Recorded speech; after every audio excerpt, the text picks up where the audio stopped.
நீங்க வந்தா மட்டும் போதும். உங்களுக்கு விசாலாம் தேவையே இல்ல.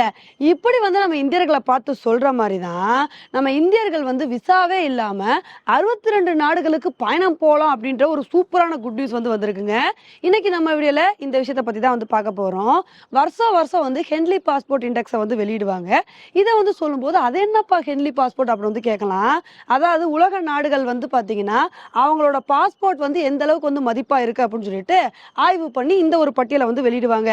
போன வருஷம் பாத்தீங்கன்னா நம்ம இந்தியன் பாஸ்போர்ட்டோட மதிப்பு 84வது இடத்துல இருந்தோம். ஆனா இந்த தடவை இந்த பட்டியல்ல 4 இடம் முன்னேறி 80வது இடத்துல இருக்கோங்க. இப்ப இது மூலமா நம்ம 62 நாடுகளுக்கு நம்ம விசாவே இல்லாம ஈஸியா பயணம் பண்ணலாம். அது எந்தெந்த நாடுன்னு பாத்தீங்கன்னா, இலங்கை, மொரீஷியஸ், இந்தோனேசியா, மாலத்தீவு, இது மாதிரி 62 நாடுகளுக்கு நம்ம விசாவே இல்லாம ஈஸியா இன்னொரு ஸ்டேட்டுக்கு ஃபிளைட்ல போயிட்டு வரோம் பாத்தீங்களா?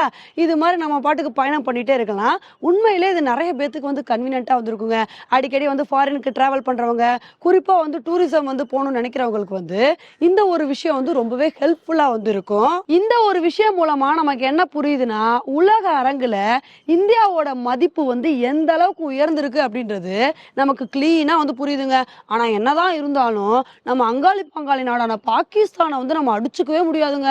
ஏன்னா பாகிஸ்தான் 4வது இடத்துல இருக்காங்க. நம்ம 80வது இடத்துல இருக்கோம். நம்மளையே பாகிஸ்தான் முந்திட்டாங்க. எந்த விஷயத்துலன்னு தெரியுமா? நம்ம ஸ்ட்ராங்கஸ்ட் பாஸ்போர்ட் லிஸ்ட்ல 80வது இடத்துல இருக்கோம். ஆனா பாகிஸ்தான் வர்ஸ்ட் பாஸ்போர்ட் லிஸ்ட்ல 4வது இடத்துல இருக்காங்க. பாகிஸ்தானோட நிலைமையை பாத்தீங்களா? எப்பயுமே பாகிஸ்தான் சொல்லுவாங்க, நாங்க இந்தியாவோட முந்தணும், இந்தியாவோட சிறப்பான நாடு அப்படின்னு சொல்லுவாங்க. ஆனா எந்த விஷயத்துல இந்தியாவோட சிறப்பா இருக்காங்கன்னு சொல்லிட்டு நீங்களே யோசிச்சு பாருங்க. பாகிஸ்தான் பண்ண வேலைக்கு இதெல்லாம் அவங்களுக்கு வரத்தானே செய்யும். ஏன்னா கொஞ்ச நாளைக்கு முன்னாடி பாகிஸ்தான் என்ன பண்ணாங்கன்னா, அவங்க நாட்டுல இருந்த நிறைய பெக்கர்ஸை எக்ஸ்போர்ட் பண்ணி சவுதி அரேபியாவுக்கு அவங்களுக்கு பாஸ்போர்ட்லாம் அரேஞ்ச் பண்ணி சவுதி அரேபியாவுக்கு அனுப்பி வச்சாங்க. சவுதி அரேபியால போய் பாகிஸ்தானை சேர்ந்த பெக்கர்ஸ் என்ன பண்ண ஆரம்பிச்சிட்டாங்கன்னா, மசூதியில அங்க நிறைய பேர் தொழுதுட்டு வரும்போது காசு கேட்கறது கொடுக்கல அப்படின்னா போய் பிட் பாக்கெட் அடிச்சு திருடுறது, இந்த மாதிரி நிறைய வேலைகளை பாகிஸ்தானை சேர்ந்தவங்க பண்ணியிருக்காங்க. அவங்க எல்லாம் சவுதி அரேபியா பிடிச்சி ஜெயில போட்டு ஜெயிலே நிரம்பிக்கிட்டு இருக்கு. இப்படிலாம் இருக்கும்போது பாகிஸ்தானோட பாஸ்போர்ட்டுக்கு எப்படி மதிப்பு இருக்கும்?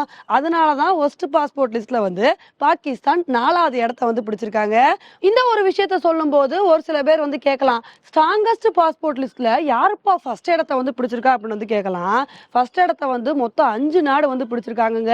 ஜப்பான், சிங்கப்பூர், பிரான்ஸ், ஜெர்மனி, இட்டாலின்னு சொல்லிட்டு 5 நாடுகள் பிடிச்சிருக்காங்க. இந்த 5 நாடுகள் கிட்டத்தட்ட 194 நாடுகளுக்கு விசாவே இல்லாம ஈஸியா பயணம் பண்ணலாம். அதனால கூடிய சீக்கிரம் இப்ப 80வது இடத்துல இருக்கிற நம்ம இந்தியா கொஞ்சம் கொஞ்சமா முன்னேறி நம்மளும் இந்த நிலைமைக்கு எக்கச்சக்கமான நாடுகளுக்கு விசாவே இல்லாம பயணம் பண்ணலாம் அப்படின்ற ஒரு நிலைமை கூடிய சீக்கிரம் வரணும். அதை கேட்டவுடனே நம்மளும் சந்தோஷப்படணும். இதுதாங்க நம்மளோட ஆசையா இருக்கு. ஓகே ஃப்ரெண்ட்ஸ், இந்த ஒரு விஷயத்தை பத்தி நீங்க என்ன நினைக்கிறீங்க அப்படின்றத என்னோட கமெண்ட் செக்ஷன்ல போடுங்க. இதே மாதிரி இன்னொரு உங்களை மீட் பண்றேன். Bye friends.